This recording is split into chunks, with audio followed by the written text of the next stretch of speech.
ஆண்டவருடைய வசனத்திலிருந்து சில காரியங்களை தியானிப்போம். இன்றைக்கும் கூட தொடர்ந்து ஒன்று பேதுருவனுடைய நிருபத்திலிருந்து சில காரியங்களை பார்க்க போகிறோம். இதுக்கு முன்னாடி நான் ஸ்டார்ட் பண்ணும் பொழுது 1 பீட்டரில் 2 வசனங்கள் மாத்திரமே லாஸ்ட் செர்மனில் நம்ம பார்த்தோம். இன்றைக்கு ஃபர்ஸ்ட் சாப்டரில் இருக்கிற சில வேர்சஸ் நம்ம நெக்ஸ்ட் இருக்கிற சில வேர்சஸ் until verse 20 வந்து இன்றைக்கு வந்து தியானிப்போம். 1 பீட்டர் ஃபர்ஸ்ட் சாப்டர் 3rd வேர்ஸ்ல இருந்து இன்றைக்கு பார்க்க போகிறோம். குவிக் சம்மரி ஆஃப் நம்ம லாஸ்ட் டைம் நம்ம பார்த்தது வந்து நான் என்ன தலைப்பில் எடுத்தேன் அப்படின்னா, ஸோ தெரிந்து கொள்ளப்பட்ட பரதேசிகள், chosen strangers அப்படிங்கிற தலைப்பில் அந்த ஃபர்ஸ்ட் 2 வசனத்தை நம்ம வந்து பார்த்தோம். எப்படியாய் வந்து அந்த பேதுரு வந்து யாருக்காக எழுதுகிறார் என்று பார்க்கும்பொழுது, ஜூஸ் இல்லை வந்து ஜென்டைல்ஸ் எல்லாருமே வந்து அந்த நாட்களில் சிதறடிக்கப்பட்டு பல தேசங்களில் போய் வாழ்கிற அந்த வாழ்க்கையை அவர்களுக்கு ஒரு உற்சாகப்படுத்துகிறதுக்காக இந்த பேதுருனுடைய முதலாவது இந்த நிருபத்தை நம்ம பார்க்குறோம். அந்த அப்போஸ்தலனாகிய பேதுருவை பற்றி சில காரியங்களை வந்து நம்ம பார்த்தோம். எப்படி அவர்கள் சிதறடிக்கப்பட்டிருக்கிறார்களோ, எப்படி வந்து அவர்களை வந்து முதலாவது என்கரேஜ் பண்ணும் பொழுது வந்து யூ ஆர் சோசன், நீங்கள் தெரிந்து கொள்ளப்பட்டவர்கள் என்று சொல்லி அவர்களை உற்சாகப்படுத்துகிறானோ, அதே போல நாமும் இன்றைக்கு வந்து கர்த்தராலே தெரிந்து கொள்ளப்பட்டவர்களாக இருக்கிறோம் இல்லையா? இங்க சொல்லப்படுகிற சத்தியங்கள் நமக்கும் வந்து அது தேவைப்படுகிறதா இருக்கிறது. எப்படியா நம்ம தெரிந்து கொள்ளப்பட்டோம், எப்படி ஆண்டவர் முன்னறிந்து இந்த காரியங்களை செய்தார் என்று சொல்லி அந்த foreknowledge, predestination, காடோட எலெக்ஷன், அதெல்லாம் பத்தி வந்து லாஸ்ட் வீக் நம்ம வந்து பார்த்தோம். அதை தொடர்ந்து வந்து பரிசுத்த ஆவியானவர் எப்படி நம்மை வந்து ஒவ்வொரு நாளும் வந்து புதுப்பிக்கிறார், sanctification of the Holy Spirit. அதே போல இந்த பல்வேறு பாடுகளுக்கு நடுவுல வந்து he is also calling us to obey Jesus Christ இல்லையா? ஆண்டவராகிய இயேசு கிறிஸ்துவை நம்மளுடைய எப்படி கீழ்ப்படிந்து அவருக்கு நடக்க வேண்டும் என்று அவர் வந்து சொல்லிக் கொடுக்கிற காரியத்தையும் வந்து பார்க்கிறோம். அதே போல அந்த ஃபர்ஸ்ட் 2 வசனத்திலே நம்ம பார்க்கும் பொழுது அந்த திருத்துவத்தை பார்க்க முடியுது. காடோட மெர்சி நம்மளை தேர்ந்தெடுக்கிறதும், அந்த பரிசுத்த ஆவியானவர் நம்மை புதுப்பிக்கிறதும், அதே போல அங்க இயேசு கிறிஸ்துவுக்கு நாம் கீழ்ப்படுகிற காரியத்தை குறித்து அங்க சொல்லப்படுகிறது, மற்றும் அவருடைய இரத்தத்தினாலே தெளிக்கப்படுகிறோம் என்று சொல்லி அந்த திருத்துவத்தை அங்க வந்து சொல்லுகிறத நம்ம வந்து பார்க்கிறோம். இன்றைக்கு அந்த 3வது வசனத்துல நான் எடுக்கிறேன். இன்றைக்கு தலைப்பு வந்து God's mercy and man's response. ஆண்டவருடைய கர்த்தருடைய இரக்கங்களும் மனுஷனுடைய ரெஸ்பான்ஸ் என்று சொல்லும் பொழுது அவன் ரெஸ்பான்ஸ், நம்ம எப்படி அதுக்காக திரும்ப வந்து அதுக்காக ஆண்டவர் செய்த காரியத்திற்கு நாம் எப்படி திரும்ப செய்ய போகிறோம், என்ன காரியத்தை செய்ய வேண்டும் என்று சொல்லி வசனம் நமக்கு சொல்லுகிறது என்று நம்ம வந்து இன்னைக்கு பார்க்க போறோம். So verse 3ல நம்ம இந்த verse 1 and 2ல நம்ம பார்த்தது போல நாம் தெரிந்து கொள்ளப்பட்டது அவராலே. நம்ம அவருக்கு மேல விசுவாசத்தை வைத்தாலும் இங்கே வசனம் தெளிவாக சொல்லுகிறது he chose us first இல்லையா? அதே போல வசனம் 3ல வந்து சொல்லப்படுகிறது according to his great mercy. Blessed be God and Father of our Lord Jesus Christ, who according to his great mercy has caused us to be born again to a living hope என்று அங்க எழுதப்படுகிறத பார்க்கிறோம். It is his mercy that has caused us to be born. நம்ம வந்து ஒரு மறுபிறவி எடுத்திருக்கிறோம், அதாவது வந்து ஆண்டவருக்குள்ள மறுபடியும் பிறந்திருக்கிறோம் அப்படின்னா அதற்கான காரணம் நம்முடைய செயல் அல்ல, இது அவருடைய சுத்த கிருபையா இருக்கிறது. நம்மை ஒரு நம்பிக்கைக்குள்ள ஆண்டவர் நம்மை பிறப்பித்திருக்கிறார். நித்திய நம்பிக்கை என்று கூட சொல்லலாம், இல்ல ஜீவன் உள்ள ஒரு நம்பிக்கைக்குள்ள ஆண்டவர் நம்மை பிறப்பித்திருக்கிறார். அவர் இயேசு கிறிஸ்து மரித்தோரிலிருந்து எழுந்ததுனால, இதுல இங்கிலீஷ்ல தமிழ்ல கொஞ்சம் அந்த வசனங்கள் மாறி மாறி வரும், அந்த சீக்வென்ஸ் வந்து மாறி வரும். நான் இங்கிலீஷ்ல இருக்கிற அந்த சீக்வென்ஸ்ல நான் அப்படியே போறேன். வேர்ஸ் 4 பார்த்தோம்னா வந்து அவர் இயேசு கிறிஸ்து மரித்தோரிலிருந்து எழுந்ததினாலே அழியாததும் மாசற்றதும் வாடாததுமாகிய சுதந்திரத்திற்காகவே ஜீவனுள்ள நம்பிக்கை உண்டாகும்படி தமது மிகுந்த இரக்கத்தின்படியே நம்மை மறுபடியும் ஜனிப்பித்தார் என்று நம்ம வந்து பார்க்கிறோம். We already saw that God he only chose us according to his foreknowledge. Now we are seeing it is according to his mercy. நம்ம இன்னைக்கு விசுவாசிகளா இருக்கிறோம் அப்படின்னா அதற்கான காரணம் என்ன அப்படின்னு பார்த்தோம்னா, கர்த்தர் நம்ம மேல இரக்கமா இருந்திருக்கிறார். அதுதான் முதன்மையான காரணம். That is the first reason. நாம இருக்கிறோம் அப்படின்னா அதுக்கு காரணம் ஆண்டவருடைய இரக்கமா இருக்கிறது. அடுத்தது it says he has caused us to be born again to a living hope. ஜீவனுள்ள நம்பிக்கைக்குள்ள நம்மை ஜெனிப்பித்து இருக்கிறார் என்று சொல்லப்படுகிறது இல்லையா? அகைன் நீங்க எல்லாருமே ஆண்டவராக இயேசு கிறிஸ்துவை ஏற்கனவே ஏற்றுக்கொண்டு வந்தவர்கள். இந்த சத்தியம் ஒருவேளை அவரை அறியாதவர்களுக்கு கொடுக்கப்பட வேண்டிய ஒரு சத்தியமா இருந்தாலும் இதை திரும்பவும் நம்ம படிக்கிறதும் தெரிந்து கொள்ளுகிறதும் நல்லது என்று நினைக்கிறேன். இங்க ஜீவனுள்ள நம்பிக்கை என்று சொல்லும் பொழுது நம்ம எல்லாருமே சொல்ல முடியும், நம்ம அறிக்கையிட முடியும், ஆண்டவராகிய இயேசு கிறிஸ்துவை நம்ம நம்புறதுதான் ஜீவனுள்ள ஒரு நம்பிக்கை. Every other hope, right? உலகத்துல இருக்கிற எந்த ஒரு காரியத்தின் மேல நான் நம்பிக்கை வைத்தாலும் அது ஒரு செத்த நம்பிக்கையாய் தான் இருக்கும். Everything or everyone we trust, it will be something false. It will not be true and it will not be a living hope. மற்ற காரியங்கள் எல்லாம் அது மனுஷனாலே உருவாக்கப்பட்டது. திரும்ப திரும்ப நான் இந்த இடத்துல நான் சொல்லுகிறது, மற்ற நம்பிக்கைகள் எல்லாம் பார்க்கும் பொழுது it is all man made, மனுஷனாக உண்டாக்கி கொண்டது. நம்ம அதுக்கு ஒரு ப்ரூஃபே இருக்காது. இது அதை இன்வெஸ்டிகேட் பண்ணி பார்த்தோம் அப்படின்னா it will not have proof. You will not be sure. எத்தனையோ நான் போன செர்மன்ல கூட நான் சொல்லியிருந்தேன், there are several ways that people have proposed to go to God. மோட்சத்தை இல்ல நிர்வாண அந்த நிலை அடையிறதுக்கு பல வழிகளை சொல்லுறாங்க இல்லையா? What is the proof of that அப்படின்னு பார்த்தோம்னா அது ஒரு question markல தான் நிற்கும். இப்போ ஹிந்துவிசம் பார்க்கும்போது மறுபிறவி என்று சொல்லுவோம். Where does it end? Who has the proof that it is happening? How do you know that which life you are in? எந்த பிறவில நீங்க இருக்கீங்க எப்படி தெரியும்? Nobody knows. But Christianity நம்ம பார்க்கும் பொழுது it is built on the resurrection of Jesus Christ. Something that can be proven. There is enough proof. அதாவது இப்போ எங்க ஆண்டவர் எப்படி அன்னைக்கு என்ன போட்டோ எடுத்தீங்களா இல்ல வீடியோ எடுத்தீங்களா அப்படி நம்ம கேட்க முடியாது. There is enough evidence to prove that Jesus Christ was resurrected. அதுதான் நமக்கு இங்கே நம்பிக்கையா இருக்குது, ஜீவனுள்ள நம்பிக்கை. அவர் ஜீவனோடு இருக்கிறதுனாலே, அவர் மரித்தோரிலிருந்து எழுந்ததுனாலே நமக்கு ஜீவனுள்ள நம்பிக்கை உண்டாகிறது என்று கூட நம்ம பார்க்கணும் இல்லையா? நம்ம மறுபடியும் பிறக்கிறது நம்மளுடைய விசுவாசத்தினாலே. நீங்கள் you are by faith you are justified, நீதிமான்களாக்கப்படுகிறீர்கள் என்று சொன்னாலும் நீங்க இங்க பேதுரு முக்கியப்படுத்தி சொல்லுகிறது ஆண்டவருடைய இல்ல தேவனுடைய இரக்கத்தை என்று சொல்லி பார்க்கிறோம்.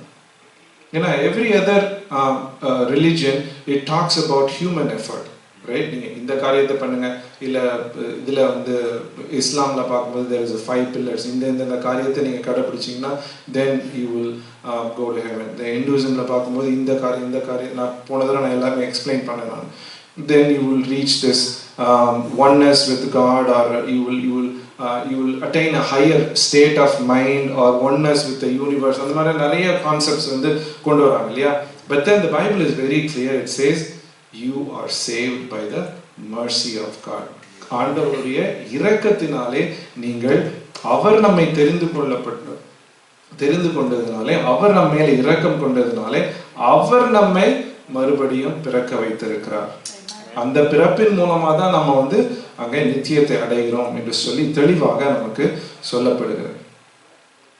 ஸோ நிக்கதேமியை கூட நம்ம பார்க்கும் பொழுது அவன் சொல்றான், எப்படி ஒரு மனுஷன் பிசிக்கலா கேட்கிறான் இல்லையா? எப்படி ஒரு மனுஷன் திரும்பவும் அவருடைய அம்மாவுடைய கர்ப்பத்துல போய் எப்படி பிறக்க முடியும்? எப்படி மனுஷன் திரும்பவும் பிறக்கிறது என்று சொல்லி கேட்கிற. Something that is physically impossible, right? ஆனா ஆண்டவர் தெளிவாக அங்க சொல்லுகிறத பார்க்கிறோம். It is the work of the Holy Spirit. He is the one who is making us to be born again. ஒரு மறுபிறவியை நமக்கு அவர்தான் கட்டளையிடுகிறார். It is, we cannot do anything, right? அந்த திரும்பவும் அம்மாவுடைய கர்ப்பத்துல போய் பிறக்கிறது it is logically impossible and physically impossible also. It is spiritual rebirth that God is talking about. அதுல வந்து எந்த ஹியூமன் எஃபர்ட்டும் வந்து அதுல கிடையாது. இது ஆண்டவர் அவருடைய இரக்கத்தினாலே நமக்கு செய்கிறது.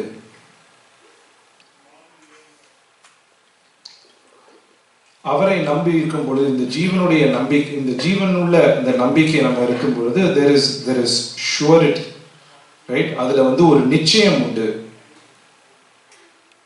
அந்த அந்த அது வந்து அதுல அந்த அந்த நம்பிக்கை நம்ம இருக்கும் பொழுது it is not something that man made. அதாவது வந்து ஏதோ வந்து மனுஷர்களை வந்து ஏதோ நல்லா நீங்க வந்து நல்லவர்களா இருக்கணும், இல்ல வந்து நீங்க சந்தோஷமா இருக்கணும், இல்ல ஒரு ஃபீல் குட் ஃபேக்டருக்காக வந்து கிரியேட் பண்ணப்பட்ட ஒரு நம்பிக்கை இல்ல இது. This is a living hope which is true. அதாவது வந்து அதாவது வந்து ஒரு காரியம் நடக்கலனாலும் சிலருக்கு வந்து ஏதாவது நம்பிக்கையான வார்த்தையை சொல்லி வந்து அவர்களை வந்து சமாதானப்படுத்தும். அந்த மாதிரி காரியம் இல்லை இது. இது உண்மையான ஒரு நம்பிக்கை என்று சொல்லி நமக்கு சொல்லுகிறது. It is built on the resurrection of Jesus Christ. அவர் மரித்து அவர் எழுந்ததினாலே நாமும் மரித்து நாமும் உயிரோடு எழும்பக்கூடிய ஒரு நம்பிக்கையை அவர் நமக்கு கொடுத்திருக்கிறார். அப்படிப்பட்ட ஒரு நம்பிக்கை இருந்தால் மாத்திரமே அது ஒரு நம்பிக்கையா இருக்கிறது. மற்றது எல்லாம் செத்த நம்பிக்கையா இருக்கிறது என்று பார்க்கிறோம். இதுக்கு முன்னாடி கூட நான் சொல்லியிருக்கிறேன், யோவான் 1:1 யோவானுடைய சுவிசேஷ புஸ்தகம் 1:1 நம்ம பார்க்கும் பொழுது John calls Jesus as the word, the logos, இல்ல logos என்று சொல்லுகிறது. It means the meaning of all things, the end of all things, the reason why அப்படின்னு ஒரு question mark வச்சோம்னா Jesus is the reason. நம்ம இயேசுவை குறித்து பார்க்கும்போது அவரே சொல்றார், நானே வழி. He is the way. அவரை போய் அடையிறதுக்கு இன்னொரு வழி கிடையாது, அவரே வழி என்று சொல்லுகிறார். ட்ரூத் அப்படின்னா ஏதோ ஒரு ட்ரூத்னு ஒன்று இருக்குது, அதை வச்சு அவரை போய் அடையிறது இல்லை. He is the truth, right? அதே போல இங்க வந்து He is the hope. Hope அப்படின்னா is equal to Jesus. Like He is the way, like He is the truth, like He is the life, like He is mercy, He is hope. நம்பிக்கை என்று சொல்லும் பொழுது அது இயேசு. If you have Jesus, then it means you have all these. இது ஒன்னொன்னுத்தையும் அடையிறதுக்கு ஒரு காரியத்தை நம்ம பண்ண தேவையில்லை. If you have Jesus, then it means you have everything, because He said He is the life, He is the truth, He is hope also. Verse 4ல இந்த காரியத்தை எதற்காக தேவன் செய்கிறார் என்று சொல்லும் பொழுது it says to obtain an inheritance which is imperishable and undefiled and will not fade away. தமிழ்ல நம்ம பார்க்கும் பொழுது அழியாததும் மாசற்றதும் வாடாததுமாகிய சுதந்திரத்திற்கு ஏதுவாக என்று சொல்லப்படுகிறது. The reason why God showed His mercy, or you can say the result of God showing this mercy to us, is that we are able to obtain, we are able to receive this gift that is imperishable, undefiled, and that which does not fade away. அழியாதது, மாசற்றது, வாடாதது. இந்த கேரக்டரிஸ்டிக்ஸ்லாம் பார்க்கும் பொழுது it is the exact opposite of what you will find in this earth. இந்த உலகத்துல நம்ம பார்க்கறதுடைய காரியங்களுடைய அந்த கேரக்டரிஸ்டிக்ஸை பார்க்கும் பொழுது the exact opposite. நம்ம வீட்டில் வந்து பழங்கள் காய்கறிகள் எல்லாம் வாங்குவோம் இல்லையா, இல்லை வந்து குக்டு ஃபுட்டு இல்லாட்டி ஃப்ரிட்ஜில் வைக்கிற food, whatever, right? And everything has a expiry date. Everything will perish at some point. அது என்னதான் வந்து ஃப்ரெஷ்ஷாக இருந்தாலும் it will perish. அதே போல் வந்து நம்ம வீட்டில் பெயிண்டெல்லாம் அடிப்போம், புது கார் ஷைனியஸ்ட் கார் வாங்குவோம், ஒரு 1 year போச்சுன்னா everything is gone, right? நம்மளா வந்து அதை பால் பண்ணி கிறுக்கி எடுக்கிறது அது ஒரு பக்கம், it itself will fade away, right? அதுவும் வாடி போகுது, என்னதான் இருந்தாலும் அதுவும் வாடி போகிறத பார்க்குறோம். nothing lasts forever in this world. அதே போல இந்த உலகத்தில் இருக்கிறதுல பார்க்கும்போது everything has some kind of evil and corruption attached to it. அது எல்லாமே மாசு உள்ளதாக இருக்கிறது என்று சொல்லி இங்க வேதத்துல நம்ம வந்து தெளிவா பார்க்க முடியும். ஏன்னா அந்த என்றைக்கு மனுஷன் பாவம் செய்து விழுந்தானோ அன்றைக்கே இந்த உலகமானது அது மாசு படிந்ததாக மாறிவிட்டது. You cannot get something that is true in this world. You cannot get something that is pure from this world. Even நம்முடைய மனுஷனுடைய பாடி சரீரத்தை பார்த்தாலுமே அதான் இல்லையா, it slowly perishes away everyday. நம்ம அடுத்த வருஷம் பார்த்தோம்னா நம்ம இன்னைக்கு இருந்த ஸ்ட்ரென்த் நமக்கு இல்லை இல்லையா. ஃபேஸ் எல்லாம் வந்து எவ்ரி இயர் பார்க்கும்போது ஐயோ வயசாகவே போதுன்னு தான் இருக்கு இல்லையா. It decreases, it does not stay. அன்னைக்கு பாவம் பண்ண அந்த நாட்களிலிருந்து இன்றைக்கு வரைக்கும் it slowly man is perishing away, he is fading away in his strength. அவனுக்குள்ள அந்த பாவம் வந்து ஒட்டி கொண்டது, மாசு ஒட்டி கொண்டது. ஆனா ஆண்டவர் சொல்றாரு, you are going to get something which does not perish, which is not defiled and which does not fade away. Right? அங்க போகும் பொழுது நம்முடைய சரீரம் வந்து அது வயதாகி போகிறது இல்லை, நம்மளுடைய சரீரம் சாகிறது இல்லை. நமக்கு கொடுக்கப்படுகிற அந்த மகிமை மாறவே மாறாது. அது நித்தியத்திற்கும் நமக்கு கொடுக்கப்படுகிறது. நம்ம என்னென்னலாம் அந்த புதிய உலகத்துல நம்ம அனுபவிக்க போறோமோ அது ஒன்றும் அது அழிந்து போகாது, அது வாடாது. It is always pure. அது ஆண்டவருடைய வெளிச்சத்திற்கு முன்பதாக இருக்கிறது, அது சுத்திகரிக்கப்பட்டதாக இருக்கிறது, அது சுத்தமானதா இருக்கிறது, அது அழிந்து போகாது. It is eternally stable and secure, everlasting, நித்தியமாய் இருக்கக்கூடிய அந்த இடத்துக்கு தான் ஆண்டவர் நம்மை கூட்டி கொண்டு போகிறதுக்கு அவர் நம்ம மேல இரக்கம் கொண்டிருக்கிறார் என்று சொல்லி நம்ம பார்க்கிறோம். And another interesting verse here, to obtain this inheritance that will not fade away, reserved in heaven for you. It's a very nice word, reserved in heaven for you. உண்டாகும்படி என்று சொல்லி இங்க தமிழ்ல இருக்குது. இங்கிலீஷ் வெர்ஷன்ல பார்க்கும் பொழுது it says reserved in heaven for you. இதை விட ஒரு பெரிய நம்பிக்கை நமக்கு வந்து இருக்க முடியாது. ஒரு ட்ரெயின் டிக்கெட், நம்ம இங்கிருந்து அங்க போறதுக்கு place A to place B போறதுக்கு ட்ரெயின் டிக்கெட் வாங்குவோம், ரிசர்வேஷன். ரிசர்வேஷன் கையில இருந்ததுன்னா ஹாப்பியா வரலாம், எப்போ வேணாலும் அங்க வந்து நமக்கு பிளேஸ் நமக்கு எப்பயும் இருக்குன்னு வந்து நமக்கு தெரியும். ரிசர்வேஷன் பண்ணலைன்னா அங்க போய் நின்ன பிறகுதான் தெரியும் இடம் கிடைக்குமா கிடைக்காதான்னு. கவுண்டர்ல போய் நின்ன பிறகுதான் நமக்கு வந்து தெரியும் இல்லையா.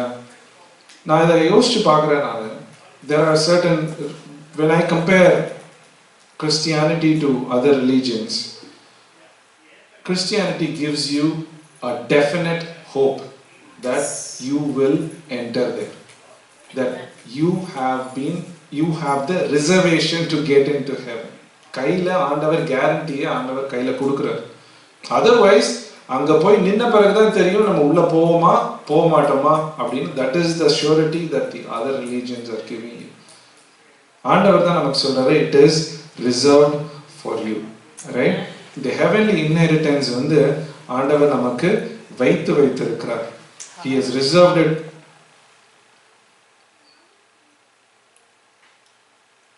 Every minute of our life here, right, we can live in complete confidence that you have a seat there in heaven, right? நம்ம கையில train reservation, plane reservation இருக்கிற மாதிரி வந்து you know that you have a seat there. There is no question that நம்ம கிடைக்குமா கிடைக்காதா, நம்மளால உள்ள போக முடியுமா போக முடியாதா அப்படிங்கிற கொஸ்டினே வந்து இங்க கிடையாது. God is giving us a promise that it has been reserved because He is merciful. Amen. Every other philosophy in this world, அதை நம்ம பார்க்கும் பொழுது வந்து it always leaves us in some kind of doubt, right? The more you question those philosophies, the more you investigate those philosophies, we will realize that it does not have any basis or foundation. நம்முடைய நம்பிக்கை உயிர்த்தெழுந்த இயேசுவின் மேலே இருக்கிறத பார்க்கணும். Verse 5, Again, another work of God. இதுக்கு முன்னாடி பார்த்தோம், he chose us, then he is causing us to be born again, he is reserving something for us, and then verse 5 it starts saying who are protected by the power of God. Who? We, right? We are protected by the power of God until the final day. He is the one who is sustaining us. இந்த தெரிந்து கொண்ட நாள்ல இருந்து அவர் நம்மை முடிவில் சேர்க்கும் நாள் வரைக்கும் அவர் தான் நம்மை பாதுகாத்து வருகிறார். நம்முடைய கிரியையினால நம்ம போய் பரலோகத்துல சேர முடியுமா அப்படின்னு கேட்டா அது எப்பயுமே ஒரு கொஸ்டின் மார்க் தான் இருக்கும் இல்லையா? there is no surety about that. இன்னைக்கு நம்ம நிப்போம், இன்றைக்கு நம்ம விழுவோம்னு நமக்கே தெரியாது. But he is the one who is protecting us. He is the one who is making sure we get there, right? And he has the power and means to make it happen. இதுக்கும் எனக்கு ஒரு example தோணுச்சு. இந்தியாவில இருந்து அமெரிக்காவுக்கு நம்ம ஃப்ளைட்ல வரோம் இல்லையா? we fly in a flight, இந்த ஏரோப்ளேன்ல போறோம். ஒரு நம்பிக்கையோட தான் உள்ள ஏறுறோம். நம்ம வாயிலால சொல்லறனாலும் போயிங் பண்ண ஏர்கிராஃப்ட் ஒழுங்கா ஓடும், போட்ட ஃபியூயல் பாதி வழியில நிக்காது, ஓட்டுற பைலட் ஹீஸ் எக்ஸ்பீரியன்ஸ், ஏறினா அங்க போய் இறக்கிடுவாரு அப்படிங்கிற ஒரு நம்பிக்கை மனசுக்குள்ள இருக்கனாலதான் ஏறும். இல்லைன்னா ஏற மாட்டோம் இல்லையா? இன்னைக்கு போயிங்கோட பிளேன்லாம் அடிக்கடி கீழே விழுது, அது வேற கதை. But then there is some kind of hope, faith in us that உள்ள ஏறி உட்கார்ந்தானா அங்க போய் சேர்ந்துருவோம் இல்ல? அதே போலதான் இங்க ஆண்டவருடைய அந்த ட்ரெயின்ல நம்ம ஏறி உட்கார்ந்துட்டோம் இல்ல, ஆண்டவரோட பிளேன்ல ஏறி உட்கார்ந்துட்டோம் அப்படின்னா we can be sure that this pilot is going to take you till the end. He is not going to drop you halfway, right? ஃப்ளைட்ல ஏறி உட்கார்ந்தது பிறகு அந்த ஃப்ளைட் பத்திரமா போய் இறங்குறதுக்கு நம்ம எதாவது பண்றோமா? ஒண்ணும் பண்றது, right? Just sit and sleep. ஆனா ரொம்ப புத்திசாலித்தனமா போற ஃப்ளைட்ல கதவை எடுத்தோம்னா எல்லாரும் கீழே விழுந்துருவோம், அது வேற கதை. But we don't do anything, right? He is able to take us and land us safely there. அந்த நம்பிக்கையோட ஏறுறோம். நான் ஃப்ளைட் கூட one out of 10,000 it falls, but then when you get into this flight with Jesus Christ, he doesn't drop you halfway. You are protected until the end, protected by the power of God through faith. அந்த நம்பிக்கையினால for a salvation ready to be revealed in the last time. இந்த salvation எதை சொல்றது? நம்ம ஏற்கனவே ரட்சிக்கப்பட்டிருக்கோம். இந்த salvation என்னது? நம்முடைய சரீரத்தினுடைய salvation இல்லையா? இன்னைக்கு நம்முடைய சரீரம் இன்னும் ரட்சிக்கப்படல, ஆவி ரட்சிக்கப்பட்டு இருக்கிறது, அந்த சரீரம் இன்னும் புதுப்பிக்கப்படல, அந்த மகிமையினால உடுத்துவிக்கப்படல. அது ரட்சிக்கப்படும் வரைக்கும் God is protecting us. When Christ returns, we will be like him, right? We will be taken up with him and we will be like him. அதான் பவுல் சொல்றார். இயேசு கிறிஸ்துவும் அதான் சொல்றாரு, நீங்க என்ன விசுவாசித்தீங்கன்னா நீங்க மரிக்க மாட்டீங்க, மரித்தாலும் நீங்க பிழைப்பீர்கள் என்று சொல்லுவதை பார்க்கணும். He is the one who is protecting us until then. Verse 6ல again நம்ம இதெல்லாம் யாருக்காக அவர் எழுதுகிறார்? பல்வேறு இடங்கள்ல சிதறடிக்கப்பட்டு கஷ்டப்பட்டு கொண்டு இருக்கிறவங்களுக்கு அவருக்கு நம்பிக்கையாக இந்த காரியங்களை எழுதுறார். என்ன சொல்றாரு? லுக் தேர், உங்களுக்கு வைத்து வச்சிருக்கிற நம்பிக்கையை நீங்க பாருங்க, இப்ப இருக்கிற சிச்சுவேஷன் நீங்க பார்க்காதீங்க. அதான் வேர்ட் 6 சொல்றாரு, in this you greatly rejoice. நான் இப்ப எல்லாம் சொன்னேன், இந்த காரியத்துல உங்களுக்கு இருக்கிற இந்த மகிமையான நம்பிக்கை இல்ல ஜீவனுள்ள நம்பிக்கை உங்களுக்கு இருக்குது, இந்த நம்பிக்கையில you greatly rejoice, இதுல நீங்க சந்தோஷப்படுங்கள், இதிலே நீங்கள் மிகவும் சந்தோஷப்படுகிறீர்கள் என்று சொல்றார்.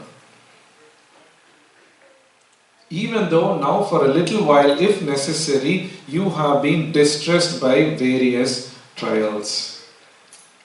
துன்பப்பட வேண்டியது அவசியமானதால் இப்பொழுது கொஞ்ச காலம் பலவிதமான சோதனைகள்னாலே துக்கப்படுகிறீர்கள் என்று சொல்றார்.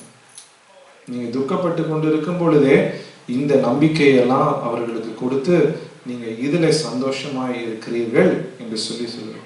சந்தோஷமாய் இருங்கள் என்று நம்ம இன்றைக்கு எடுத்துக்கொள்ளலாம். அன்றைக்கு persecution was everywhere, right? அந்த லாஸ்ட் மெசேஜில் நம்ம பார்க்கும் பொழுது there was a call to obey Jesus Christ. அப்படி ஒரு கஷ்டப்படுற சூழ்நிலையில் நீங்கள் இருந்தாலும் கூட ஆண்டவராக இயேசு கிறிஸ்துவுக்கு கீழ்ப்படியுங்கள் என்று சொல்லி சொன்னார். இந்த இடத்துல சொல்றாரு, rejoice even in the times of trouble. உங்களுக்கு முன்பதாக என்ன இருக்குங்கிறத நீங்க யோசித்து அதில் நீங்க களி கூறுங்கள், சந்தோஷமாயிருங்கள் என்று சொல்கிறார். இந்த ட்ரபிள்ஸ் நீங்க இங்க உலகத்துல நீங்க சந்திக்க போகிற இந்த காரியங்கள் அது கொஞ்ச காலம் மாத்திரமே. when you compare that to eternity, இந்த உலகத்துல சந்திக்க போற காரியங்கள் கொஞ்சமானது.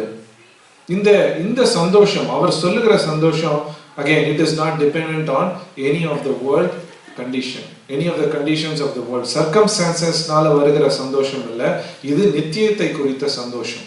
இந்த சந்தோஷம் எப்பொழுதும் உங்களை சந்தோஷமா வைத்திருக்க கடவுளாக, அதுதான் அவர் சொல்ல வர இல்லையா. யாக்கோபு எழுதின புஸ்தகத்துல கூட நம்ம அந்த முதல் சில வசனங்களை பார்க்க முடியும். ஜேம்ஸ் 1வது அதிகாரத்துல சில வசனங்களை பார்க்க முடியும். Consider it Joy my beloved when you face these trials என்று எழுதுகிறார். Consider it joy when you face various kinds of troubles, trials. எதனால இந்த காரியங்கள் வருகிறது, இந்த மாதிரி உபத்திரவங்கள் இல்ல துன்பங்கள் வருகிறது என்று பார்க்கும் பொழுது verse 7ல he talks about the proof of our faith. நம்முடைய நம்பிக்கை, அந்த நம்பிக்கை புடமிடப்படுகிறது. இப்படி அந்த காரியங்கள்லாம் நமக்கு நடக்கும் பொழுது, அழிந்து போகிற பொன் அக்கினியினாலே சோதிக்கப்படும், அதை பார்க்கிலும் அதிக விலையேற பெற்ற உங்கள் விசுவாசம் சோதிக்கப்பட்டு என்று சொல்கிறார்.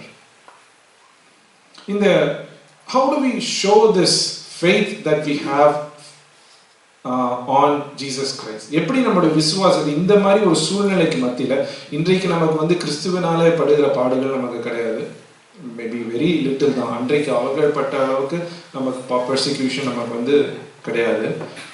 பட் தென் அப்படிப்பட்ட பர்சிக்யூஷன் நடுவுல அவர்களுடைய விசுவாசத்தை எப்படி தெளிவுபடுத்துகிறது, எப்படி நிச்சயப்படுத்துகிறது, right? Our attitude and our actions during these times will show if we have true faith. And this faith is more precious than gold. இந்த தங்கத்தை குறித்து பார்த்தாலும் அதுமே புடமிட்டப்பட்டாலும் அது அழிந்து போகிறது. ஆனா நம்முடைய அந்த actions and attitude of faith during these times of trouble, those will result in praise, glory and honor at the revelation of Jesus Christ. அது உங்களுக்கு மகிமையை உண்டாக்குறது என்று சொல்கிறார். இயேசு கிறிஸ்து வெளிப்படும் போது உங்களுக்கு புகழ்ச்சியும் கனமும் மகிமையும் உண்டாக காணப்படும். அந்த பலவித சோதனைகளுக்குள்ள துன்பங்களுக்குள்ள போகும் பொழுது நீங்க விசுவாசத்தை காத்துக்கொண்டு சில காரியங்களை செய்யும் பொழுது இது உங்களுக்கு கடைசி நாளிலே அது மகிமையையும் கனத்தையும் கொண்டு வரும் என்று சொல்லி அவர்களை உற்சாகப்படுத்துகிறத பார்க்கிறோம். இயேசு கிறிஸ்து திரும்ப வரும் பொழுது இவன் நல்ல ஓட்டத்தை இவன் ஓடினான் என்று சொல்லி ஆண்டவரிடத்திலிருந்து வாங்குறது, அதுதான் நமக்கு மகிமை கனமா இருக்கிறது. அண்ட் வசனம் வெளிப்படுத்தலாம் நம்ம பார்க்கிறோம், தெளிவாக சொல்லுகிறது, ஆண்டவர் அவனவனுக்கு என்னத்தை கொடுக்க வேண்டுமோ அந்த அந்த பரிசை ஆண்டவர் கொண்டு வருகிறார் என்று பார்க்கிறோம். he is crowning the overcomers. மேற்கொள்கிறவனுக்கு கிரீடங்களை ஆண்டவர் கொடுக்கிறத பார்க்கிறோம். he is the one who glorifies us and he is the one who honors us in those last days because of this faith, actions of faith that we have. என்ன மாதிரி proof of faith நம்ம ஆண்டவருக்கு முன்னாடி நம்ம செய்ய முடியும்னா அடுத்த வசனங்கள்ல பார்க்கிறோம். verse 8 verse 9ல நம்ம எபிரேயர் 11:1ல பார்க்கும் பொழுது நம்பிக்கை, விசுவாசம் அப்படின்னா என்னன்னு சொல்லுகிறது. it is being confident or having the assurance of things that we hope for. ஏதோ ஒரு நம்பிக்கை இருக்குது நமக்கு, அந்த நம்பிக்கையில ஒரு நிச்சயம், அதுதான் விசுவாசம் என்று சொல்லுகிறது இல்லையா. அந்த விசுவாசத்தை இந்த மாதிரி ஒரு கஷ்டப்படுகிற ஒரு சூழ்நிலை நம்ம எப்படி எக்ஸ்பிரஸ் பண்றோம்? அவர் சொல்றாரு, even though we do not see him, we love him. அவர் இயேசு கிறிஸ்துவை யாரும் கண்ணால நம்ம பார்க்கல, ஆனா இன்றைக்கு அவர் மேல நம்ம அன்பு செலுத்துகிறோம் இல்லையா. அன்பு எப்படி செலுத்துகிறோம்? அவருடைய வசனத்துக்கு கீழ்ப்படிஞ்சு நடந்து கொண்டு இருக்கிறோம். அதுதான் அவர் மேல செலுத்துகிற அன்பு. இன்றைக்கு நம்ம அவரை பார்க்கல, ஆனா அவர் மேல நம்ம விசுவாசத்தை வைத்திருக்கிறோம். அவர் தருகிற அந்த அந்த சந்தோஷத்துல நம்ம வந்து இருக்கிறோம். You greatly rejoice with the joy inexpressible and full of glory. ஆண்டவர் நம்ம இது வரைக்கும் நம்ம பார்க்கலனாலும் அவர் நம்ம ரட்சிப்பினாலே நமக்கு வருகிற அந்த சந்தோஷத்துல நம்ம நிலைத்திருக்கிறோம். அதுதான் the proof of faith. அதுல இருந்து விடக்கூடாது என்கிறதா நமக்கு இங்க நமக்கு வந்து பேதுரு நமக்கு எழுதுகிறது. How can we rejoice when we are going through troubles? It's a big question. எப்படி வந்து பவுல் சொல்றாரு இன்னொரு இடத்துல சந்தோஷமா இருங்கள் என்று சொல்லுகிறார். இங்க இவரும் சொல்றார் rejoice, be joyful. இல்லையா? ரெண்டாவது தடவை rejoiceங்கிற வார்த்தை இங்க வருகிறது. How can it be possible? இந்த rejoice என்கிறது சந்தோஷமா இருங்கள் என்று சொல்லுகிறது வந்து ஏதோ நியூ டெஸ்டமெண்ட்ல வந்த ஒரு எபிசோட்ஸ்ல வந்த டீச்சிங் கிடையாது. It has always been there even in the Old Testament. கஷ்டமான சூழ்நிலைக்கு மத்தியில கர்த்தருக்குள்ளே சந்தோஷமா இருங்கள் என்று சொல்லி பழைய ஏற்பாட்டிலையும் நம்ம பார்க்கணும். ஆபகுக் தீர்க்கதரிசியை பார்க்கணும் இல்லையா? கடைசி பகுதியில 3வது அதிகாரத்தை பார்க்கும்பொழுது வந்து அத்திமரம் துளி விடாமல் போனாலும், ஆட்டுக்கிட மந்தை இல்லாமல் போனாலும், ஆடுகள் இல்லாமல் போனாலும், கடைசியில் என்ன சொல்றான்? ரட்சிப்பின் தேவனுக்குள் நான் களி கூறுவேன். Everything is going down. ஜனங்கள் அங்க வந்து பாபிலோன் வந்து அழிக்க போகுது. அதான் ஆபகுக்கினுடைய புஸ்தகமே. Everything is going to be destroyed now. How can I be happy? How can I rejoice? He says in the salvation, the coming salvation of God. எப்படியும் ஆண்டவர் இஸ்ரவேலை ரட்சிப்பார். அதே நம்பிக்கை தான் இன்னைக்கு பேதுரு நமக்கு கொடுக்கிறார். அன்றைக்கு வந்து அவர்களுக்கு வந்து கிறிஸ்துவினால படுகிற பாடுகள். ஏன்னா அவங்களுக்கு அந்த நம்பிக்கை தேவை. ஐயோ, இவரை நம்பி வந்தோம், நமக்கு இவ்வளவு பாடுகள் வருதே அப்படின்னு சொல்லும் பொழுது அவர் நம்பிக்கை கொடுக்கிறார். No, you will receive that salvation at the end. நமக்கு அந்த பாடுகள் இல்லை, பட் இருந்தாலும் நமக்கு அதே நம்பிக்கை வைக்கப்பட்டிருக்கிறது. God is going to save us. தாவீதை குறித்து பார்க்கும் பொழுது there are so many areas times பயங்கரமான பாடுகளுக்குள்ள போறோம், பயங்கரமான துக்கத்துக்குள்ள போறோம். அந்த சங்கீதங்கள் எல்லாம் நம்ம படிக்கிறோம்.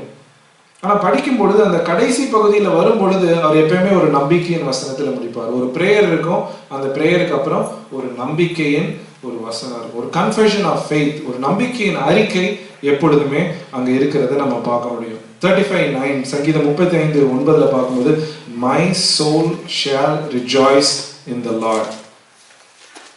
அவன் அவனுடைய எதிரிகள்னால ரொம்ப துன்பப்பட்டு அந்த அதிகாரத்தை எழுதுகிறார். எழுதும் போதே எங்க நடுவில் எழுதுகிறாரு, he is very hopeful of the salvation that God is going to bring him. அடுத்த 10-11 வசனத்துல நீங்க பார்க்கும்போது தெரியும், he is sure that God will bring this salvation to him, and so he says my soul shall rejoice in the Lord. இந்த ஷாலுங்கிற வார்த்தைக்கு எனக்கு அர்த்தம் தெரியல. மேபி அவர் அப்பவே he is rejoicing இல்லாட்டி அந்த சால்வேஷன் வந்ததுக்கு அப்புறம் is he going to rejoice? I don't know, but then the point is he is hopeful of that salvation and he is able to rejoice.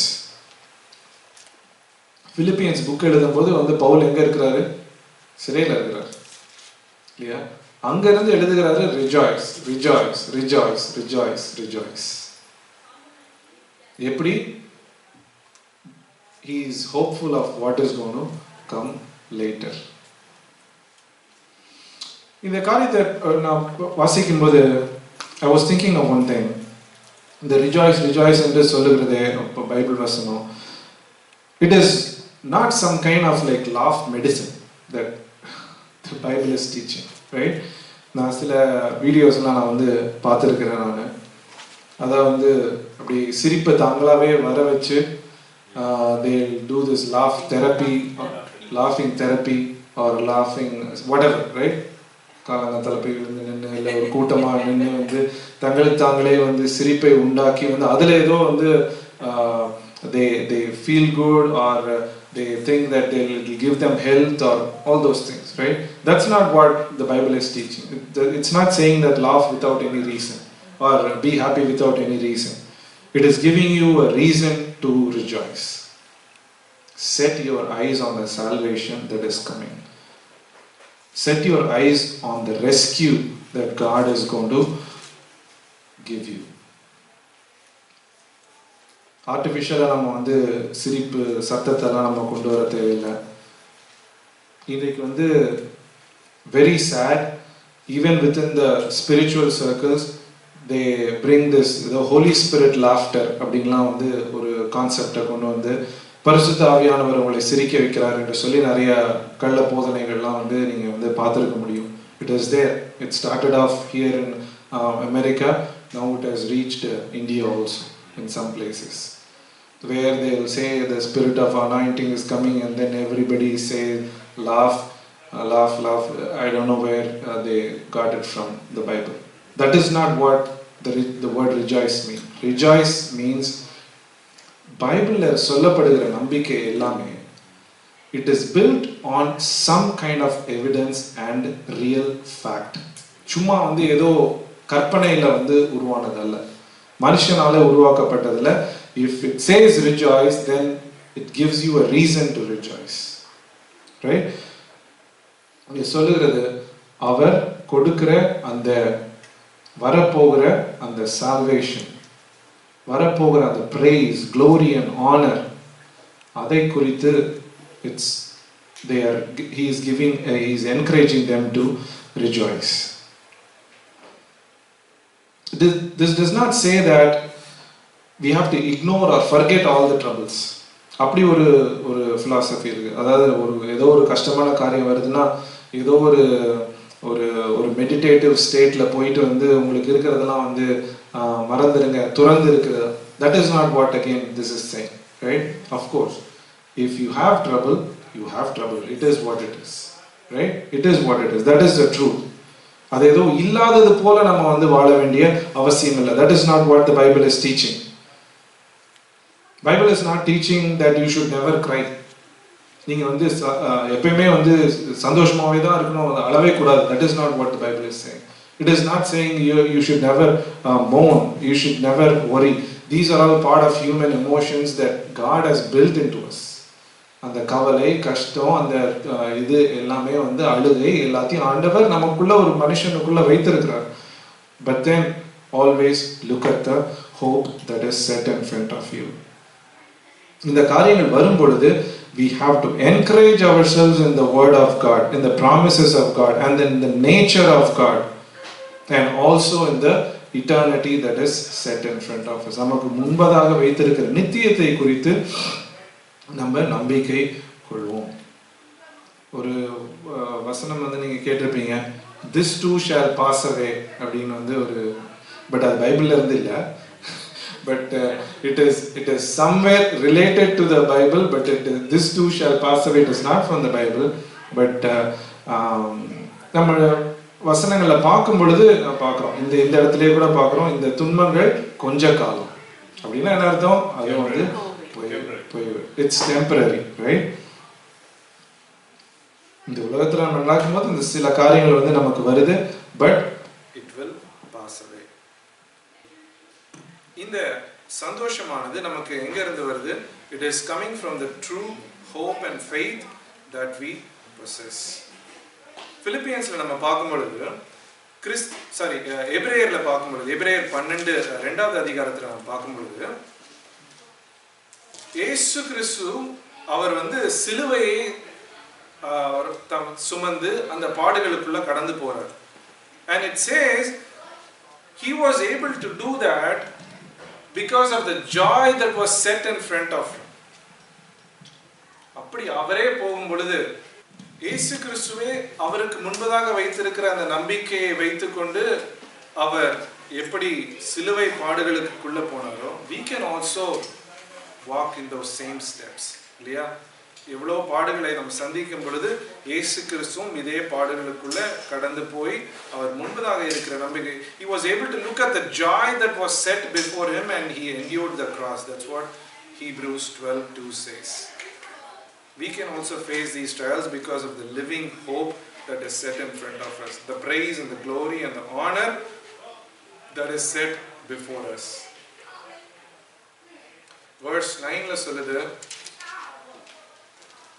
முன்னாடி நம்ம பார்த்தது போல it is going to result in praise, glory and honor. It is going to bring us the salvation of our souls. முன்னாடி பார்த்தது salvation of our body, here it says the salvation of our souls. It means the same thing. The final salvation that is awaiting us. And ஒரு இதுல வந்து ஒரு கமெண்ட்ரியில வந்து சொல்லும்போது சொல்றாரு, when it says obtaining, it is not something that you go and get. It is actually you are receiving. Obtaining வந்து நீங்க பெற்றுக்கொள்கிறீர்கள் என்று சொல்லப்படுகிறது. You are able to receive it because God had shown that mercy to us. நான் pick up பண்ண அடுத்த வசனங்கள் verse 10 சொல்லுது, இந்த ரட்சிப்பை குறித்து பழைய ஏற்பாட்டில் நிறைய பேர் பேசியிருக்கிறாங்க. அது எல்லாம் வந்து அவர்களுக்கு ஒழிக்கப்பட்டதா இருந்தது, ஆனா நமக்கு அது வெளிப்படுத்தப்பட்டிருக்கிறது. எப்படி வந்து அந்த பழைய ஏற்பாட்டு நாட்கள்ல வந்து அவர்கள் வரப்போகிற கிறிஸ்துவர் பாடுபடுவார், அவர் இந்த இப்படிப்பட்ட காரியங்களை எல்லாம் வந்து பாடுபடுவார், அதற்கு பின்பதாக மகிமை வரும் என்கிறதெல்லாம் குறித்து வந்து தீர்க்கதரிசிகள் மூலமாக வந்து அவர் பேசினார். The Spirit of God was talking to those prophets and then they were writing it and they were inquiring and searching. இதெல்லாம் தேடி அவர்கள் கண்டுபிடிக்கிறதுக்கு அவங்க வந்து ஆராய்ச்சி செய்து பார்க்க, they are searching and finding out who is this person, when will it happen. எதை வந்து அவங்க வந்து பார்த்துட்டே இருக்கிறாங்க, காத்துக்கொண்டே இருக்கிறாங்க, எப்படி இது நடக்கும் என்று அவங்க பார்க்கறத பார்க்கணும். நமக்கும் அதே தான் இல்லையா? இன்றைக்கு வந்து ஆண்டவருடைய 2வது வருகை எப்போ இருக்கும், எந்த நாளில் இருக்கும், எப்படி இருக்கும் என்று நம்மளுடைய மனசு வந்து அதில் வந்து ஒரு சர்ச்சிங் நம்ம மனசுக்குள்ளே இருக்கிறத நம்ம பார்க்க முடியுது. And while we do this, எப்படி அவங்க ஆண்டவருடைய 1வது வருகை வரைக்கும் ஆண்டவருக்கு கீழ்ப்படிந்து அந்த நம்பிக்கையில அவங்க இருந்தாங்க. நீங்க பிரதர் சொன்ன போல மீட்பரை காண்பேன் என்று சொல்லி யோபு வந்து 6000 வருஷத்துல இருந்து அவன் சொல்லி வந்து they are living, right? Because they have this hope that someday they will see the Redeemer. இன்றைக்கு நமக்கும் அதே தான், 2வது வருகைக்காக நம்ம காத்திருக்கோம். Someday we will see this Redeemer. And we are to love him, we are to obey him, rejoice in him and walk a walk worthy of him. Verse 13 வந்து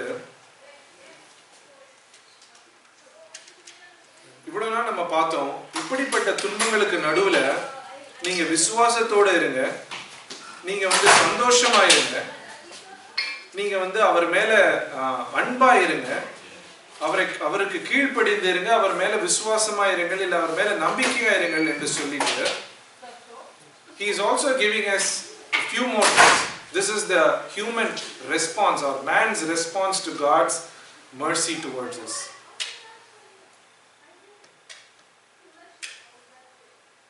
First thing he's saying, now prepare your mind for action.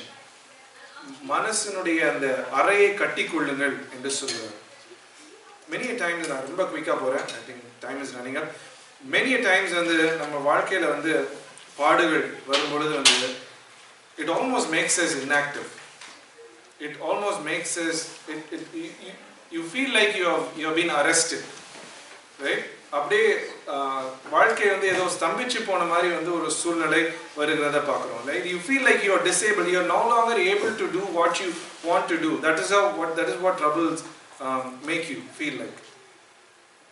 ஒரு நாள்ல வந்து நீங்க ஈஸியா சில காரியங்களை செஞ்சிருப்பீங்க, ஆனா வந்து இந்த பாடுகள் வரும்பொழுது வந்து now you are not able to do that same things. Right? That is how it arrests you. It takes out your strength. Even சிறிய காரியமா இருந்தாலும் அது ஏதோ உங்களுக்கு வந்து பெருசா இருக்கிறது போல இருக்கும். You no longer feel the same strength in you because you are going through this tough situation. And at that point you are questioning your own abilities. என்னால இது செய்ய முடியுமா, நிஜமாவே என்னால செய்ய முடியுமா அப்படிங்கிற क्वेश्चन வரும். நமக்கு இந்த பலன் இருக்குதா அப்படின்ற ஒரு கேள்விக்குறி வரும் இல்லையா? It would almost seem like you are carrying a heavy burden upon you and you are not able to move forward, right? ஆனா ஆண்டவருடைய வார்த்தை நமக்கு என்ன சொல்லுது? மனசனுடைய அறையை கட்டிக்கொள்ளுங்க. எதுக்கு? For action. prepare yourself for some action even through these trials. Action may mean the following things that he is saying, okay, or it might simply mean that don't waste time thinking about the troubles that you are going through. Rather, ready your mind for action, carry on with your life and see how you can overcome those troubles. அதுதான் வந்து இங்க சொல்லுகிறது. What should I do to overcome this trial or overcome this trouble that I am facing? அவர் சொல்ற சில வசனங்களை பார்க்கும் பொழுது it says keep sober in spirit or have a clear spirit, or இங்க இதுல பார்க்கும்போது தெளிந்த புத்தி. பரிசுத்த ஆவியானவர் தான் நமக்கு தெளிந்த ஒரு புத்தியை தருகிறார். அந்த தெளிந்த புத்தியா இருங்கள் என்று சொல்லுகிறார். நம்ம இந்தியால எல்லாம் நம்ம பார்க்கும் பொழுது வந்து வாழ்க்கையில கஷ்டம் வந்தா, ட்ரபிள் வந்தா டாஸ்மாக், பாடுகள் வந்ததுன்னா உடனே என்னத்தையாவது ஒண்ணு பண்ணி அது எப்படியாவது மறக்கடிச்சிடணும். அதுதான் வந்து அவங்களுக்கு இந்த ஊர்ல பார்க்கும் பொழுது it is alcohol, drugs. They want to forget where they are, what they are doing, so they can temporarily get relieved from those troubles and trials. Something to escape this trouble temporarily. Something to inactivate the brain so that you don't think about it. Right?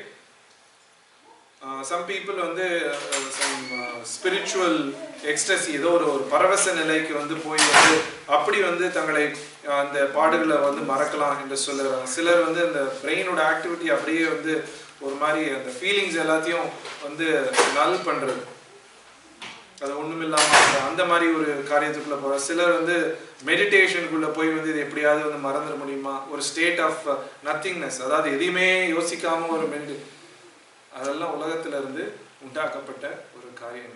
That is not what Bible is teaching us.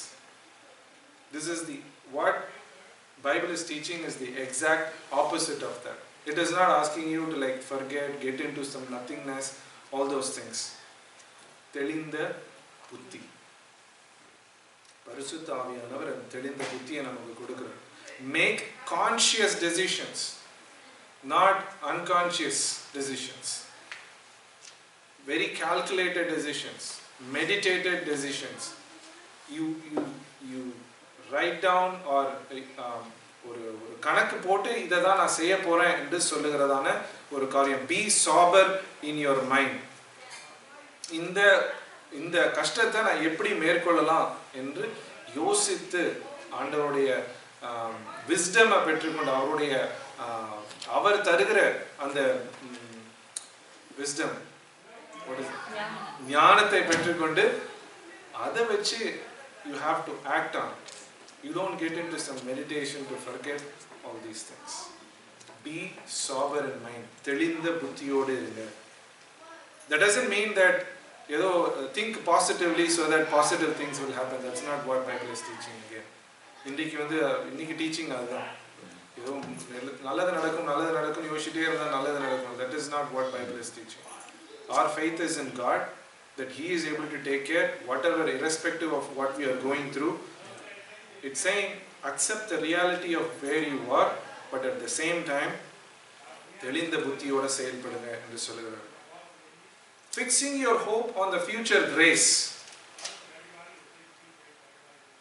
It says prepare your mind for action, keep sober in spirit, fix your hope completely on the grace to be brought to you at the revelation of Jesus Christ. Again, அங்க இயேசு கிறிஸ்துவினுடைய வெளிப்படும் பொழுது உங்களுக்கு வருகிற அந்த நம்பிக்கையிலே உங்களுடைய நம்பிக்கை இருக்கட்டும். அதுல உங்களுடைய மைண்டை வைங்க.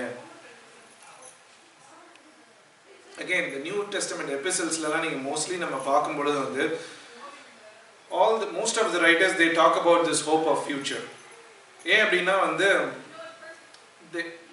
இன்றைக்கு வந்து டீச்சிங் எல்லாமே வந்து நமக்கு எப்படி வந்து உலக பிரகாரமா எப்படி வந்து நம்பிக்கையை கொடுக்கிறது அப்படின்னு தான் இருக்கும். அந்த மாதிரி சில வசனங்கள் புதிய ஏற்பாட்டில் இருக்கலாம். ஆனால் most of it is about the hope of the future that is stored up in heaven for us. நமக்கு வந்து கவலை இன்னைக்கு வந்து காலேஜ் சீட்டு கிடைக்குமா, ஜாப் கிடைக்குமா, இல்லாட்டி வந்து நாளைக்கு ஆகாரம் கிடைக்குமா, க்ளோதிங் இருக்குமா, நமக்கு வீடு இருக்குமா, அதுதான் வந்து நமக்கு வந்து it's a practical everyday difficulties. Bible usually new டெஸ்டமெண்ட்ல doesn't really talk about all those things. ரொம்ப இன் டீடைல் வந்து அதை பற்றி சொல்லலை. Because for them the concern was they are going through trials because of following Jesus, and the epistles, the apostles, they wanted to make sure that the people who have believed in Christ, they don't fall down. They are setting their minds on the future hope or the future grace. ஆனா ஆண்டவர் நமக்கு இந்த எழுதி வைத்திருக்கிற காரியங்களை படிக்கும் பொழுது அதுல இருந்து நம்ம ஞானத்தை எடுத்துக்கொண்டு இன்றைக்கும் நம்ம பிராக்டிக்கல் லைஃப்லயும் நம்ம அப்ளை பண்ணி நம்ம போகலாம். While we are setting our hope on the future grace or the glory that is awaiting us, we also trust in the providence of God for our everyday life. அவர் எப்படியும் இந்த காரியத்தை பார்த்து கொள்வார் என்று சொல்லி நம்ம நம்பிக்கையோடு முன்னாடி போறோம். அடுத்தது இன்னொரு சொல்றாரு, do not be conformed to the former lusts. முன்பு இருந்த அந்த இச்சைகளுக்குள்ள திரும்பவும் வந்து விழாதீங்க, அறியாமையினாலே கொண்டிருந்த இச்சைகளின்படி இனி நடவாமல் என்று சொல்லுகிறார். சில நேரத்தில் இதையும் நம்ம வந்து அநேகருடைய வாழ்க்கையில நம்ம பார்க்க முடியும். ஏதோ ஒரு கஷ்டம் வருது, ஆண்டவரை பின்பற்றினா நம்ம நினைச்சதை வந்து ஆண்டவர் செய்யல அப்படின்னா வந்து உடனே வந்து they go back to where they were. இவரை பின்பற்றி ஒன்றும் நடக்கல, அப்புறம் பின்பற்றினா என்ன, வசனத்தை படிச்சா என்ன, படிக்கலாம் என்ன, ப்ரேயர் பண்ணா என்ன, பண்ணலனா என்ன, நம்ம நினைக்கிறது ஒன்றும் நடக்கல, let's go back to our old life, right? He's saying don't do that. Do not be conformed to those former lusts. And I think இங்கே வந்து இச்சைகள் என்று சொல்லும்போது ரொம்ப ஸ்ட்ராங்கான term. He might be talking about different things. But then நம்ம இன்னைக்கு அதை எடுக்கிறோம், அதை வந்து அண்டர்ஸ்டாண்ட் பண்ணிக்கிறோம், ப்ராக்டிக்கலாக நம்ம அண்டர்ஸ்டாண்ட் பண்ணோம்னா, let these difficulties not detour you into a different direction. இதனால வந்து ஆண்டவர்கிட்ட விலகி போயிடார். Do not let this not make you reject Christ and get back to your old life, right?